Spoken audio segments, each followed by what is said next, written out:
So 7 months later, and a lot of Americans are asking the same questions about the official narrative that we've been fed for months about what really happened that day at Utah Valley University in September. And when you ask simple questions about what happened, you're instantly labeled a conspiracy theorist, another Candace Owens. But I'm not the only one asking these questions. And tonight, it just feels like we know more about Lee Harvey Oswald than we do about Trump's would-be assassin, Thomas Matthew Crooks, or Charlie Kirk's alleged assassin, Tyler Robinson, which just seems strange given that it's 2026. Here's the grainy video. This is the best video they have. Two experts who have been asking a lot of these questions are joining us now. Former SEAL Team 6 operator Rob O'Neill, someone who knows a whole lot about ballistics. He shot Osama bin Laden. We're also joined by retired Air Force Brigadier General and Combat C-17 Commander General Blaine Holt. Gentlemen, great to have you on.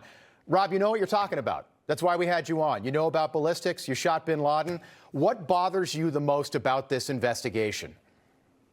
Thanks for having me, Rob, and good to see you, General Holt. You too. A lot of things bother it bothers me about this. Nothing in particular, and it's not like I'm out there saying big lie or conspiracy or someone did it. I'm just saying I've been in a lot of shootings. I've killed more than a handful of people, and this thing looked shady off the bat. I mean, I've killed people closer than I saw the camera.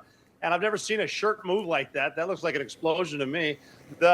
Just the fact that no one started doing first aid to Charlie Kirk, they were more concerned about getting SIM cards out of cameras, removing cameras, and then getting him off the X somehow. There didn't seem a lot of concern for his life. It seemed like just clean it up. And then, I mean, I've been told they paved it over a couple days later. And then you get Erica Kirk behind all the razzle dazzle, and she's really quick to forgive the alleged shooter, which technically says that was him because I forgive him, but that you can't forgive Candace Owens for having an opinion or asking questions. And they mock people by saying, oh, I'm just asking questions. Yeah, I'm a SEAL Team 6 sniper. I'm asking a lot of questions. No one wants to answer them. And you're able to ask these questions because you've been there. General, same to you. So this rifle, so this 30-06, it's a powerful rifle. What do you make of this narrative that the bullet might have hit Charlie's spine, which would explain why the damage wasn't what you would typically see with a rifle like that from that range? No, that's not what happened. And this is the thing that hurts here is, and what bothers me the most out of it. Wait, did you say, General, you don't think that's what happened? Absolutely not. I'm with Rob. Something exploded on him. But I don't have to get into the details because I'm not in a court of law having to prove a darn thing. Here's what bothers me is there are millions of vets with Rob's training in combat arms as low as mine is. I'm a pilot. But we have enough training to know better than the garbage that was foisted upon us from the Justice Department that day, where they seemingly solved the case in about 8 hot seconds. And we know better. You're not going to take a 30-06 with a kid who's never killed anybody up onto a roof. He takes his first life and does all the things that Rob says he did. So what bothers me, Rob, in all of this is that they know that we know better, and yet they foist this as the narrative and the parable anyway. Why would you do that? Well, why would you do that in a circus where there's so many of us who are already going to go, well, that's not exactly what happened at all? You know, Lee Harvey Oswald, 1963 in Dallas, I think a lot of people never thought something like that could happen again because now everybody's got a cell phone, everybody's got a camera, except for this day in September. In general, that's your opinion and you're entitled to that. But there is this narrative, Rob, about this gun. Again, tell everyone at home about this rifle, this 30-06, that Tyler Robinson would have had to take apart, get up onto the roof, put back together, and then he apparently jumped off the roof with it. And then he was seen eating, apparently, at a steakhouse right down the road not that long after this assassination took place. It all just sounds completely... Yeah. It just is, it's hard to believe is what it is. And I hope we find out the truth in court. Rob, the floor is yours.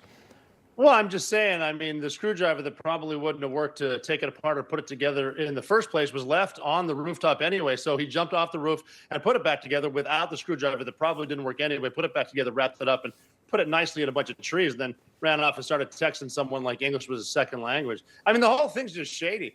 30-06 is 30 caliber, invented in 06. It's a 1906 to kill big game. And if you hit something in the spine, especially a human, I've shot ballistic gelatin all the time. I've never shot a human with 30-06, but I know It would do a lot more than that. If it was just a 30-6 shooting, too, that went left to right, not from front to back. You can clearly see an exit wound on Charlie Kirk's left-hand side. And then it just is why are we supposed to believe everything we see on TV? Shut up, believe it. That's the narrative. No, it's not. I'm SEAL Team 6 sniper. I went to sniper school in 1998. I'm telling you. Such a good point. Final question, General, to you. There was this guy, and the media and the FBI just labeled him a wacko. This guy, George Zinn.